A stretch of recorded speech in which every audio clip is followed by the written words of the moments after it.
I'm Gemma from Total Performance Physio Clinics. Today's video is going to discuss golf and in particular top 3 injuries that we see as physiotherapists and I have throughout my career that's related to golf specifically. So the first one is low back pain, the second one is plantar fasciitis and the third one is shoulder pain. Now, despite the fact that at the minute we cannot go on the golf course, we can't go to the range and hit some balls, there are a number of things that we could be doing at home to help ourselves and the injuries that we may have, or there may be some risk factors that you have without even knowing it that potentially could lead you to having these injuries in the future. So just to briefly talk about each one in terms of why you may have that problem. So with low back pain, a big one is that, as we all know, golf has lots of rotational movements involved in the swing, and as the rounds add up and the number of holes that you do, whether that's per day, per week, there's an increased amount of rotational stress that's happening on the lower back. This is particularly exacerbated by the fact that most golfers these days were looking to keep those hips still and generate that power through the hip and that rotational movement through the hips and the pelvis themselves. And what that's causing is an increased amount of rotation to happen at the lower back. The second thing is related to technique. So some people, and you'll see on later videos that we provide, is that we overuse the lower back and we don't incorporate what we call a hip hinge, which will become a little bit clearer later. And the third thing is our thoracic spine, or to you and I, the middle back. So if we have stiffness, reduced mobility in that area, then we have to move from elsewhere. And typically what will happen is if we're not getting the rotation from here, we're probably getting it from lower down, which again is adding more stress to the lower back. So the second one is plantar fasciitis. For you and I, that means pain on the undersurface of the foot along the arch. And it is a common problem that we see in golfers. One of the main reasons is just the amount of walking that it involves. And again, depending on how good you are, depends on how much mileage you are sort of walking during those rounds of golf.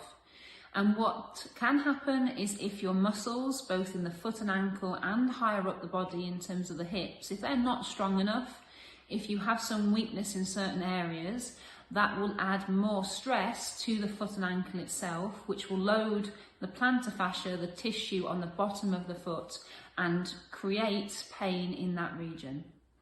The second one is a little bit about ankle mobility. So if you have stiff ankles, if you have tight muscles, for example your calf, then it will reduce the range of movement that you have in your ankle. And that, particularly with golf, in terms of the swing and the technique, that may lead to extra stress being placed on those foot muscles and structures around the foot and ankle. And the third one is to do with mobility higher up the body. So a little bit like we discussed with the lower back and the fact that you may be stiffer in the upper spine, the same can be said with the lower body as well. So if your hips and your pelvic region are stiff and tight and there's an inflexibility of the muscles around that region, then that can put more stress and more load lower down at your foot and ankle.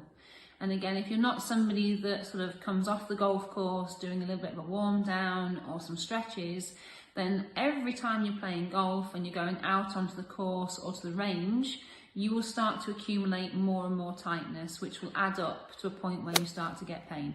So, third top injury in golf, which is shoulder pain. So 3 main causes of this that we notice over the years treating golfers. The first one is the fact that, again, it comes back to mobility and flexibility within the trunk area of your body. Because there is a big rotational part to golf swings, if you don't have the mobility in your upper body and in your spine, then this restricts the shoulder movement itself, and after a while that can place stress on your shoulders. The second thing is to do with core strength, believe it or not. So again, when you look at people's techniques, what you'll find is that if there is less core strength and less strength of their legs and their lower limb, then they're tending to overuse their arms during the golf swing.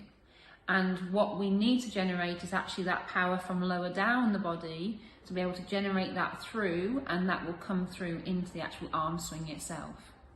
And the third thing is shoulder strength.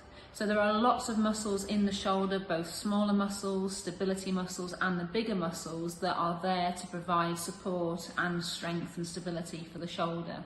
And if you don't have that repeated movement over a round of golf, it just starts to cause stress on structures in the shoulder that we wouldn't necessarily have.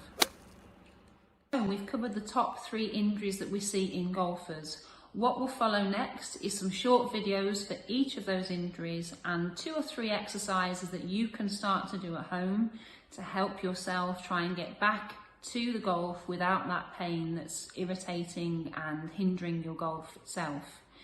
Like anything though, if you're not getting very far with the treatment that you're doing yourself, please don't hesitate to get in touch with us here at Total Performance Physio Clinics. You can reach us on Instagram, Facebook, or our website.